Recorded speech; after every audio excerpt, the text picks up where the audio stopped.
Seja bem-vindo ao canal Guerreiros Mundo Bélico. O dia 1º de agosto sempre terá um espaço especial na memória de uma legião de engenheiros, técnicos e profissionais do setor nuclear brasileiro.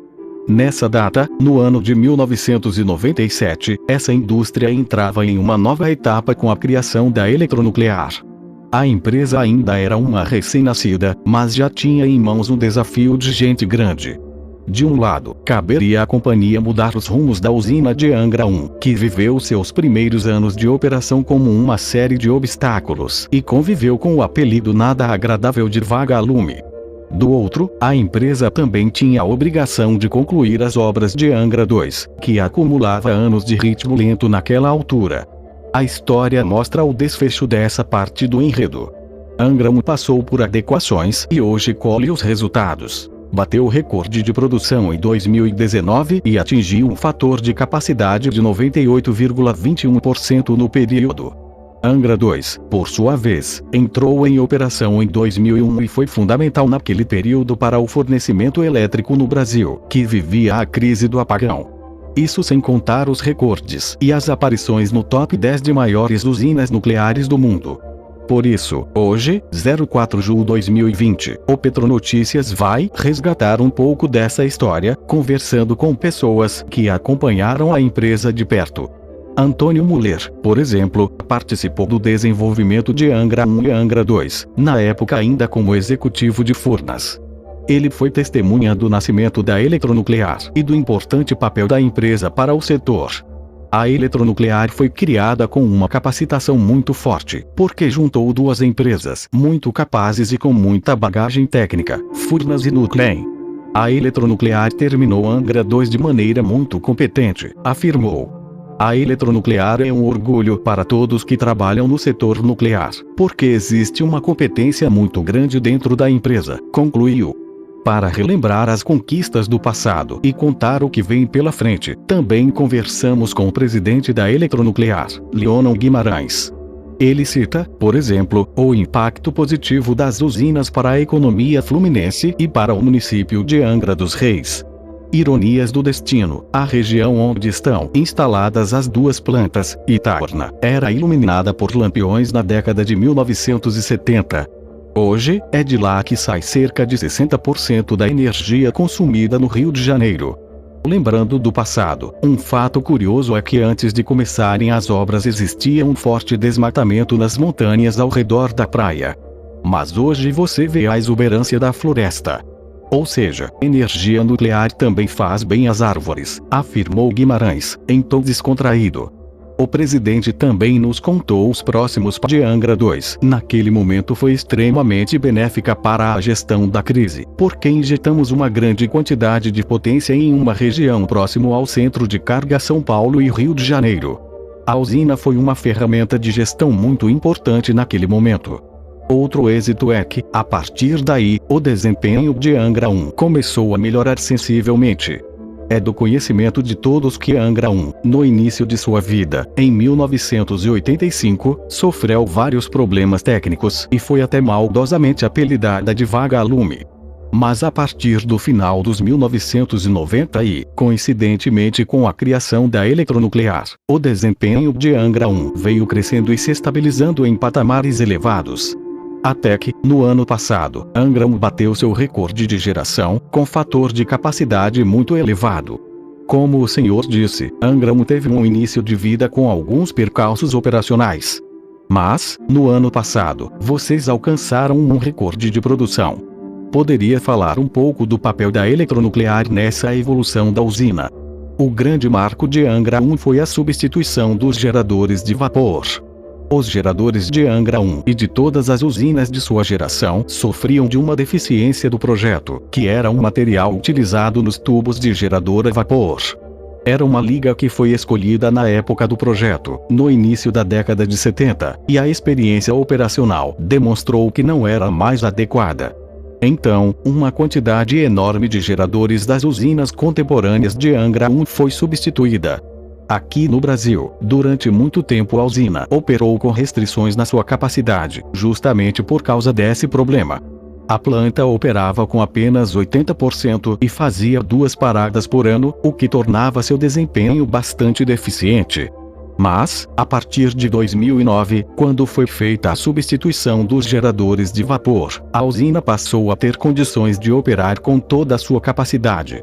A partir daí, só vemos melhoras no desempenho operacional de Angra 1, chegando ao recorde que registramos em 2019. A usina de Angra 2, que também teve recordes recentes, está perto de completar 20 anos de operação e tem uma performance sempre muito elogiada no meio nuclear. Ao que se deve isso? Uma usina nuclear ou qualquer empreendimento industrial tem, no primeiro ano, um desempenho relativamente ruim, mas que depois vai melhorando com o tempo, a partir das experiências. Isso é o normal. Mas Angra 2 saiu desse normal. Sua energia era muito necessária naquele momento, 2001, e alcançou um fator de capacidade já superior a 90% no seu primeiro ano. É um caso único na indústria nuclear. Isso ressalta a qualidade do projeto de Angra 2 e a competência técnica das pessoas daquela época, que participaram da construção, montagem e comissionamento da planta. O projeto de Angra 2 é posterior ao de Angra 1. É mais moderno e incorpora uma série de experiências operacionais das usinas de geração anterior. Então, o projeto de Angra 2 é de uma qualidade técnica elevada. Foi um projeto voltado à otimização de desempenho, que era o grande objetivo do seu projetista alemão, que era na época Siemens KWU. Não é só Angra 2 que tem um desempenho excelente, mas suas congêneres alemãs, espanholas, suíças e holandesas também têm um desempenho bastante elevado, o que demonstra a sabedoria da escolha dos parâmetros do projeto usado pela Siemens KWU naquela época. Esse foi um fator crucial, que se junta à competência e experiência que foi obtida com a operação de Angra 1, que se incorporaram na construção e operação de Angra 2. A imprensa da década de 70 narrava que a região onde estão as usinas, Itarna, tinha uma vila que era iluminada por lampiões. Curiosamente, Angra 1 e 2 hoje levam energia para 60% do estado do Rio de Janeiro. Gostaria que falasse do papel da eletronuclear de levar desenvolvimento e energia para a região de Angra e do estado como um todo. A indústria nuclear no Brasil é relativamente pequena, corresponde a cerca de 3% da geração elétrica. Mas quando vamos para o estado do Rio de Janeiro, o peso da indústria nuclear é muito significativo. Além da eletronuclear, localizada em Angra dos Reis, temos as indústrias nucleares do Brasil, em Resende, a Nuclep, em Itaguaí, e ainda a Comissão Nacional de Energia Nuclear, que nem é sediada no Rio também. Então, o peso econômico da energia nuclear no estado do Rio de Janeiro é muito significativo. A indústria nuclear, e Angra 1 e Angra 2 fazem parte disso, tem um impacto socioeconômico bastante significativo para o estado. O Rio de Janeiro é a capital da energia porque concentra praticamente toda a indústria nuclear, com exceção das minas de urânio. Esse papel é bastante importante, especialmente em Angra dos Reis. É uma cidade de 120 mil habitantes, onde existem 3 grandes empreendimentos industriais: a eletronuclear, o estaleiro Brasfels e o terminal da Petrobras, Tebini. Lembrando do passado, um fato curioso é que antes de começarem as obras da usina existia um forte desmatamento nas montanhas ao redor da praia. Era causado na época pelo corte da madeira para lenha e para a construção de barcos e coisas do tipo. Mas hoje você vê a exuberância da floresta no entorno da praia de Itarna. Ou seja, energia nuclear também faz bem às árvores e ao meio ambiente. O senhor poderia nos contar os detalhes sobre a nova campanha que a eletronuclear está lançando hoje? O objetivo da campanha é buscar uma maior proximidade com a população, por meio de informações sobre a história da empresa, e em especial, nesse momento difícil, destacar a nossa atuação durante a pandemia. Nós adotamos medidas porque a pandemia é uma ameaça à segurança. E o nosso negócio se fundamenta na segurança. Estamos com excelentes resultados com relação à proteção, tanto na manutenção da produção como também na proteção dos funcionários e seus familiares. Além do apoio social nas comunidades ao nosso entorno. A campanha vai durar todo o mês de agosto e será exclusivamente no ambiente digital. Teremos algumas ações, como a criação do Hot City institucional, onde vamos contar a história da eletronuclear e explicar o que é a energia nuclear e sua importância. Também vamos exibir episódios da série Vidas, valorizando alguns dos profissionais que fazem parte dos 23 anos da eletronuclear. O conceito da campanha é: qual é a energia que moveu você nos últimos anos? Poderia também deixar uma mensagem para os colaboradores da empresa e também para as pessoas que um dia contribuíram com a eletronuclear. Para aqueles trabalhadores do passado, que foram os pioneiros, eu tenho certeza que é um grande motivo de orgulho para eles ver a situação atual da empresa e a importância que a eletronuclear vem assumindo ao longo do tempo para o país como um todo. Temos ainda alguns desses profissionais pioneiros que continuam trabalhando.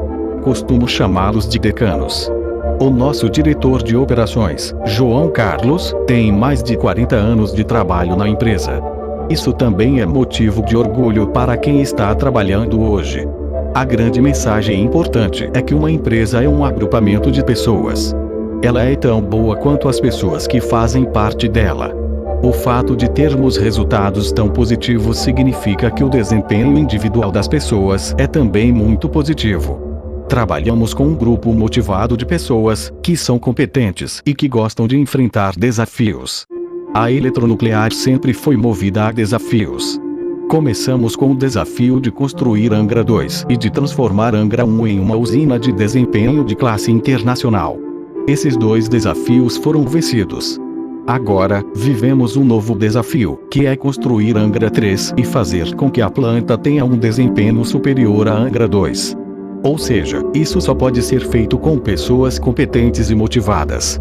Os resultados nos mostram que todos nossos colaboradores têm um elevado grau de competência e alto grau de motivação, nos permitindo sonhar com desempenhos superiores no futuro. Agora, vejamos o depoimento de Antônio Muller. Aproximadamente no ano de 1966, se começou a falar de usinas nucleares em Furnas. Foram feitas várias análises, comparações com térmicas, etc. A responsabilidade pela implantação na época não era de Furnas, mas sim da CNEM. Diante do sucesso da implantação de usinas em Furnas, o governo transferiu essa responsabilidade de implantar plantas nucleares para Furnas. A partir deste momento, por volta de 1967, começamos a estudar o tema. Foi feito um treinamento e preparação das especificações para a concorrência. Eu participei da preparação das especificações e depois da análise dos fornecedores. Foram vários fornecedores de várias tecnologias, até escolhermos o reator de água pressurizada, PWR. Então, começamos a implantar a usina Angra 1. Na época, Itaúna não tinha nada. Para se ter ideia, nós íamos de avião monomotor até o Frade e depois íamos de carro para Itaúna. Às vezes não conseguíamos ir pela estrada e tínhamos que ir pelo mar. Em certa altura, o projeto de Angra 1 já estava andando a todo vapor nos Estados Unidos. Naquela época, já tinha sido autorizado começar a negociar uma possível Angra 2. Era uma usina prevista para 950 MW. Estávamos negociando com duas empresas, até que recebi um telex do então ministro de Minas e Energia, Shingeaki Ueki, no final de 1974. Deveríamos parar as negociações nos Estados Unidos, porque o Brasil iria assinar o acordo com a Alemanha. Eu fui chamado de volta ao Brasil para participar de Angra 2 e passei a ser o gerente-geral de Angra 1, Angra 2 e Angra 3. Implantamos Angra 1 e depois partimos para Angra 2. A primeira missão foi a fundação. Era impressionante, porque era uma fundação com 2.600 estacas de 60 metros de comprimento e 1,3 metro de diâmetro. Em 1975, foram criadas várias empresas subsidiárias da Nuclebras. Uma delas foi a Nuclem, Nuclebras Engenharia. Era uma empresa projetista contratada por Furnas para Angra 1, Angra 2 e Angra 3. E há 23 anos atrás o governo tomou a decisão de unir a capacitação da Nuclem e de Furnas para criar a eletronuclear.